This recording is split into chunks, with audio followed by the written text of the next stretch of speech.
In the name of Allah, the most gracious, the most merciful.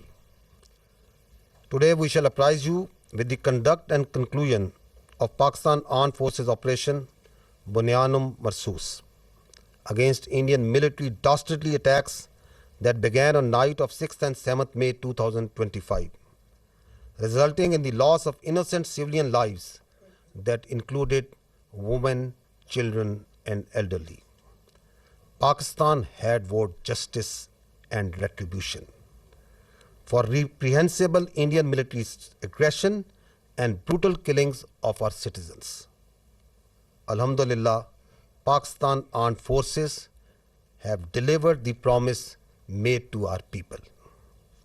I begin by thanking Almighty Allah for His infinite blessings, mercy, help and divine support, as He has ordained the believers to retaliate whenever they are wronged. We bow our heads to Him in utmost humility to have enabled us to translate our resolve into decisive actions in the battlefield.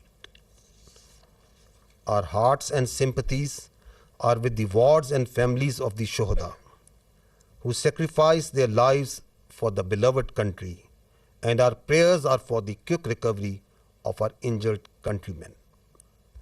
We extend our heartfelt gratitude to every officer, soldier, airman and sailor of the Armed Forces of Pakistan who made this success on the battlefield possible through their courage, professionalism and sacrifice.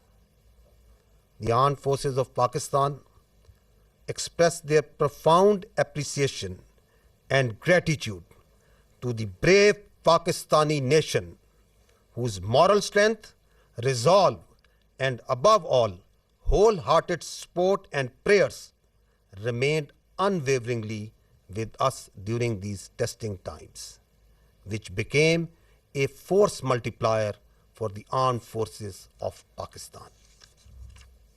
We are specially indebted to the youth of Pakistan who became the frontline soldiers as information and cyber warriors of the country.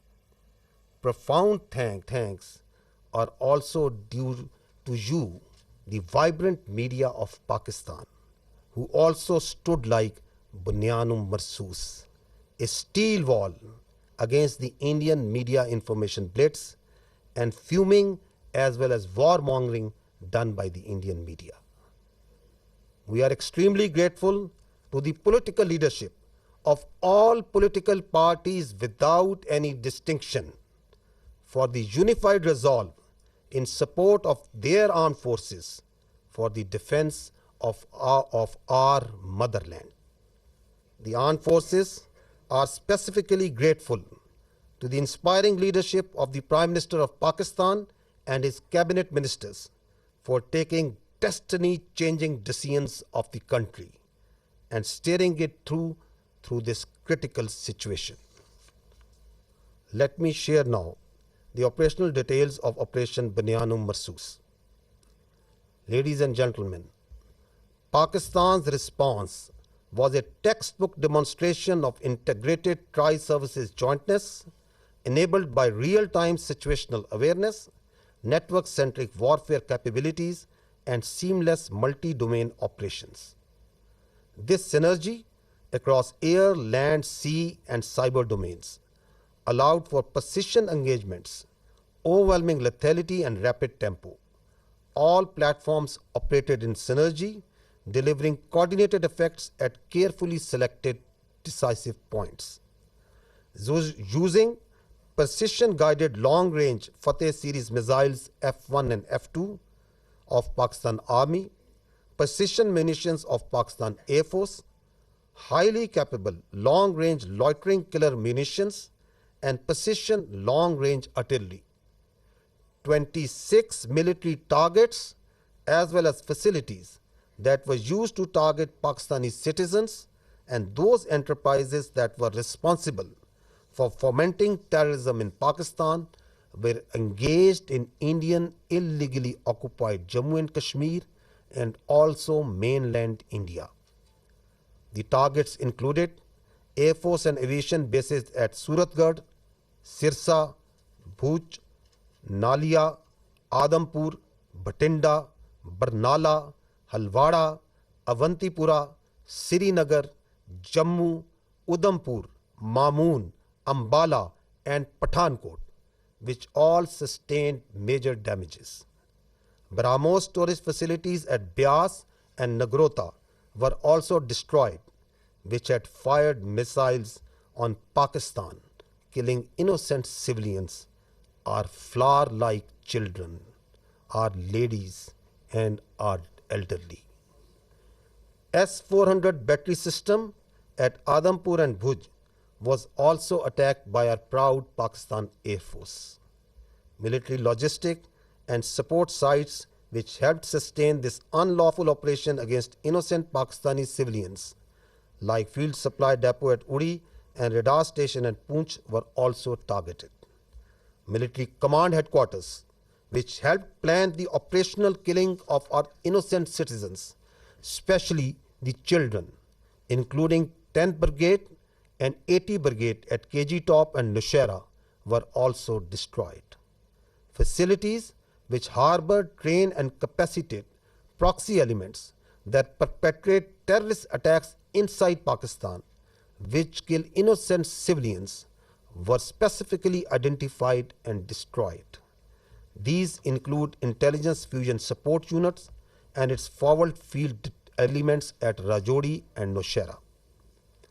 Across the line of control, military elements including headquarters, logistic bases, artillery position and posts that had caused civilian casualties in Azad Jammu and Kashmir through unprovoked artillery and small arms fire were relentlessly targeted and heavily damaged until they raised white flags and asked for restraint. India used drones to violate Pakistani airspace to intimidate our civilians and spread fear. All through Operation Bunyanun Marsoos, dozens of Pakistani armed drones hovered over Indian major cities and sensitive political and government facilities, including their capital, New Delhi. And from Indian illegally occupied Jammu and Kashmir all the way up to Gujarat, to manifest clearly our lethal long-range unmanned capability, to indicate the futility of the use of this domain in warfare. Pakistan Armed Forces also carried out comprehensive and effective cyber offensive to temporarily cripple and degrade critical infrastructure and services that were being used by Indian Armed Forces to sustain their operations. Let me tell you that Pakistan Armed Forces possess an adequate suite of very sophisticated niche military technologies, only some of which were used with restraint in this conflict, and there are many more such capabilities being kept as future surprises. Despite all this, let me say that compared to Indian relentless provocations, Pakistan's military response has been precise, proportionate, and still remarkably restrained. It was carefully calibrated to avoid civilian casualties and has exclusively targeted those entities and facilities which were directly involved in orchestrating and executing cold-blooded killings of Pakistani civilians and those carrying out terrorist attacks inside Pakistan. We must also inform you that Pakistan also sustained an abnormal and immediate spike in Indian-sponsored terrorism across Khyber Pakhtunkhwa and Balochistan while we were busy in operations on the Eastern Front. This vindicates that India is directly involved in fomenting terrorism in Pakistan, and its proxies were fully operationalized during this time to distract our attention.